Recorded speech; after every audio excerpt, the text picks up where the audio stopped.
Eh ben ça y est, j'ai trouvé où je devais aller. Alors c'est quand même bien pratique ce petit système de navi qu'on a sur la Skoda Citigo ici, parce que maintenant je dois aller retrouver ma muse des bois et je peux continuer à pied avec mon navi à la main. Bon, en fait on est là pour vous parler aujourd'hui de cette Skoda Citigo Bluetech.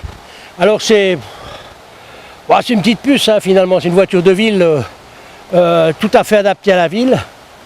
Mais elle va aussi bien à la campagne, il n'y a pas de souci. Elle est compacte, elle fait 3,56 m, elle est très à l'aise en ville, elle vire très bien. Et puis en plus, elle a un petit sucre comme ça s'appelle City Safe Drive. Alors ce City Safe Drive, c'est quoi? Eh bien, c'est un système électronique anti-collision qui fonctionne jusqu'à 30 km/h. Donc, ça va permettre à tout le monde d'avoir un sentiment de sécurité, on va dire augmenté, puisque la voiture va presque freiner à votre place. Si jamais vous ne faites pas attention. Elle peut transporter 4 passagers. Alors, cette Citigo repose sur une plateforme commune du groupe Volkswagen, où on retrouve d'ailleurs la Volkswagen sous le nom de Up et la Seat sous le nom de Mi. Alors, ce qu'il y a d'intéressant, elle est disponible en 3 et en 5 portes. Là, il y a un petit truc qui, moi, me gêne un petit peu personnellement, c'est que dans la version 3 portes, les fenêtres à l'arrière ne peuvent pas s'ouvrir. Donc ça veut dire que si vous partez sur un trajet assez long avec des gosses un peu turbulents, ils vont peut-être s'étouffer au cours de la route. Et puis quand dans la version 5 portes, bon ben ce sont des vitres qui ne se baissent pas, elles sont à clapet comme ça.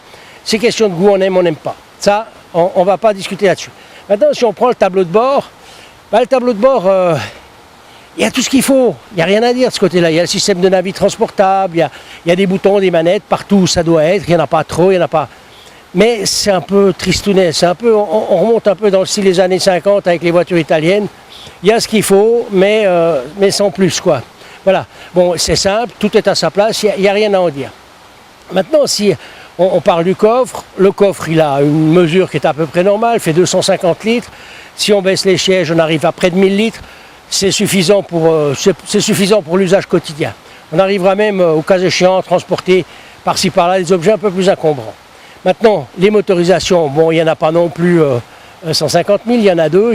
C'est un 3 cylindres de toute façon, de 60 ou de 75 chevaux. Et elles sont toutes annoncées en dessous de 100 grammes de CO2 au kilomètre. Bon, ça, c'est des valeurs qui sont bien entendu tout à fait intéressantes.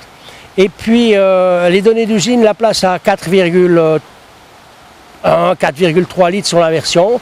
Et puis là, on doit dire qu'on était un peu surpris parce que lors de notre essai, sans nous donner trop de peine, on s'est tenu très près de ces valeurs-là. Donc, ils ne nous ont pas menti pour une fois, c'est bien. Maintenant, il y a 3 finitions. Il y a une finition active, ambition, élégance. Élégance, ça veut dire ce que ça veut dire. C'est un peu plus cossu, etc. La Citigo, elle débute vers 11 900 francs pour la version en 60 chevaux et en 3 portes. Et puis, je dirais que finalement, il y a encore un autre argument qui est important.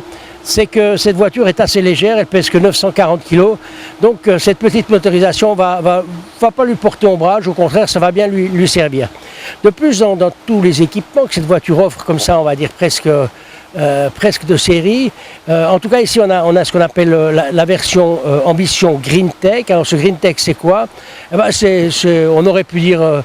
Au lieu de Green Tech, on aurait pu dire Start and Stop, parce que c'est un peu la même chose, c'est-à-dire vous vous arrêtez, vous enlevez votre vitesse, le moteur s'arrête, vous mettez la vitesse, il redémarre. Et puis on a aussi des petites options lifestyle qui sont assez amusantes, comme par exemple le support pour le sac à main de madame, des petits filets par-ci, des petits rangements par-là. Enfin tout ça, c'est assez bien, ça marche bien, la voiture est assez... bon, ce bruit de 3 cylindres, c'est un peu nouveau, on n'a pas trop l'habitude, mais ça marche plutôt bien. Donc si on doit faire un bilan global, on va dire... ce qu'on va retenir de cette voiture, ben, c'est son système Safe Drive. Donc ça c'est important parce que ça touche la sécurité.